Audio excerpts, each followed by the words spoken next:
చెప్పండి మొత్తానికి సభ ఏర్పాట్లన్నీ పూర్తయ్యాయి. ప్రధానంగా అక్కడికి పెద్ద ఎత్తున యువత తరలించేందుకు సిద్ధమవుతున్నటువంటి క్రమం కనబడుతుంది. ప్రధానంగా కాసేపటి క్రితం కూడా ఏదైతే మాజీ మంత్రి సబితా ఇంద్రారెడ్డి కూడా బయలుదేరే క్రమంలో అక్కడ ఆమెను కూడా హౌస్ అరెస్ట్ చేసినట్టు తెలుస్తుంది. అటు పర్మిషన్ ఇవ్వరు, ఇటు సభ నిర్వహించుకునేందుకు కూడా ముందుకెళ్ళడానికి కూడా కాలంలో కర్ర పెడుతున్నటువంటి అంశం కాంగ్రెస్ సర్కార్ ఎందుకు ఇట్లా చేస్తుంది అనుకోవాలి.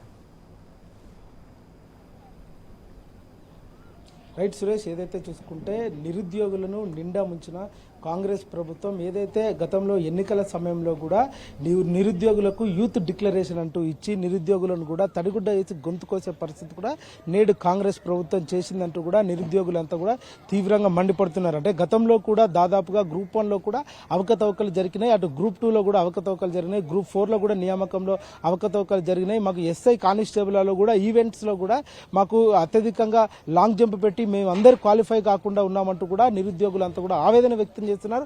నేడు ఆ నిరుద్యోగుల తరపున రాష్ట్ర ప్రభుత్వానికి చరమగీతం పాడేందుకు కూడా సరూర్ నగర్ సభా వేదిక కూడా ఇప్పటికే సర్వం సిద్ధమైందన్నట్టు కూడా ప్రధానంగా తెలుస్తుంది. మరో విధంగా చూసుకుంటే మాత్రం ఏదైతే నిన్న రేవంత్ రెడ్డి ఎన్ని జిమ్మిక్కులు చేసినా, ఎంత అధికార అధికారంతో ఎన్ని అడ్డుపెట్టి ఎన్ని చేసినా కూడా చివరికి హైకోర్టు రాష్ట్ర ప్రభుత్వానికి చెంపపెట్టు లాంటి సమాధానం ఇచ్చి కూడా సభకు పర్మిషన్ ఇచ్చింది. దీంట్లో కూడా సభకు పర్మిషన్ ఇచ్చినా కూడా అటు పోలీసు యంత్రాంగం కూడా రేవంత్ రెడ్డి పోలీసు యంత్రాంగాన్ని చేతిలో పెట్టుకొని అటు ఏదైతే ఆ మాజీ మంత్రులను కానీ ఎమ్మెల్యేలను కానీ వాళ్ళందరూ కూడా హౌస్ అరెస్ట్ చేసే పరిస్థితి కూడా కనిపిస్తుంది. ఏదైతే ఈరోజు సభా ప్రాంగణంలో చూసుకుంటే కూడా మొత్తం సభ అంతా కూడా ప్రధానంగా ఇక్కడ చూసుకుంటే సభ అంతా కూడా ఆల్ సెట్ అనే విధంగా కూడా ప్రధానంగా కనిపిస్తుంది.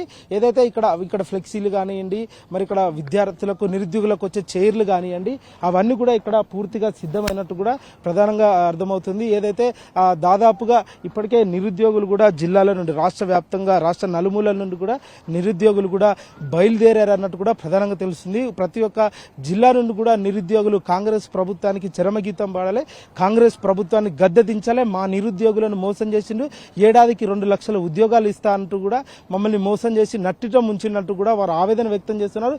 గడిచిన దగ్గర 30 నెలల పాలనలో కూడా ఎలాంటి నోటిఫికేషన్ లేకుండా కనీసం నిరుద్యోగులకు ఎన్ని నోటిఫికేషన్లు ఇచ్చిన దానిపైన కూడా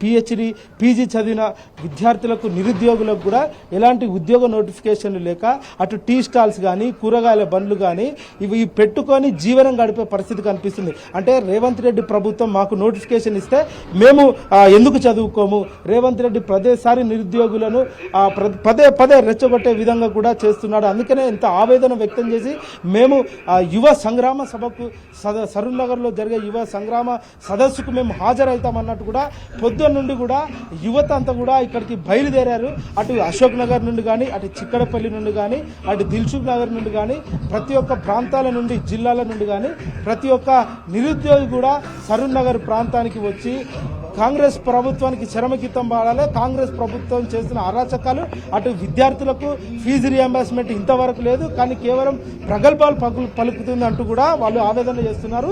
ఏదేమైనప్పుడు కూడా తెలంగాణ రాష్ట్రంలో నిరుద్యోగుల బతుకులు కూడా అస్తవ్యస్తంగా మారాయన్నట్టు కూడా నిరుద్యోగులు కూడా తీవ్రంగా ఆవేదన వ్యక్తం చేస్తున్నారు. మరో విధంగా చూసుకుంటే ఇప్పటి వరకు 2 లక్షల ఉద్యోగాల పేరిట మోసం చేసింది మమ్మల్ని చాలు అంటూ కూడా నిరుద్యోగ యువత చెయ్యి పట్టుకొని కదం తొక్కి సరూర్ నగర్ బయలుదేరే పరిస్థితులు కూడా ఇప్పటికే గ్రామాలలో కానీ జిల్లాలలో కానీ, అటు హైదరాబాద్ నగరంలో కానీ, చిక్కడపల్లి అశోక్ నగర్ ఈ ప్రాంతాల నుండి కూడా నిరుద్యోగ యువత కూడా సిద్ధమవుతుంది.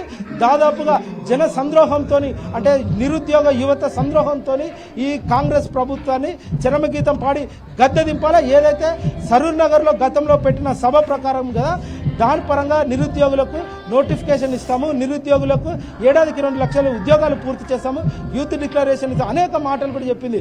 సరూర్ నగర్ వేదికగానే కాంగ్రెస్ ప్రభుత్వానికి పతనం మొదలైందంటూ కూడా నిరుద్యోగులు సిద్ధమవుతున్నారు. Suresh, right, thank you Aravind. మొత్తానికి ఏదైతే సభ ఏర్పాట్లన్నీ పూర్తయ్యాయి. ప్రధానంగా మరి కొద్దిసేపట్లో కూడా సభ ప్రాంగణానికి పెద్ద ఎత్తున నిరుద్యోగ యువత కావచ్చు, బీఆర్ఎస్ క్యాడర్ కూడా చేరుకునే అవకాశం కనబడుతుంది. మొత్తానికి కొన్ని చోట్ల ఏదైతే అరెస్టుల పర్వం కూడా కొనసాగుతున్నట్టు తెలుస్తోంది. ప్రధానంగా కాసేపటి క్రితం కూడా మాజీ మంత్రి సబితా ఇంద్రారెడ్డిని కూడా హౌస్ అరెస్ట్ చేసినట్లు కొంత సమాచారం అవుతుంది. ప్రధానంగా సభకు వెళ్లేందుకు ఆటంకాలు తలెత్తడానికి పోలీసు యంత్రాంగాన్ని ప్రభుత్వం వినియోగించే అవకాశం పెద్ద ఎత్తున కనబడుతున్నట్టు మనకు సమాచారం అవుతున్నటువంటి అంశం. మొత్తానికి ఏదేమైనా కూడా ఎన్ని అడ్డంకులు ఎదురైనా కూడా కూడా సభను సక్సెస్ చేసి తీరుతామని చెప్పేసి బీఆర్ఎస్ కేడర్ చెప్తున్నటువంటి అంశం, అలాగే యువత చెప్తున్నటువంటి అంశం.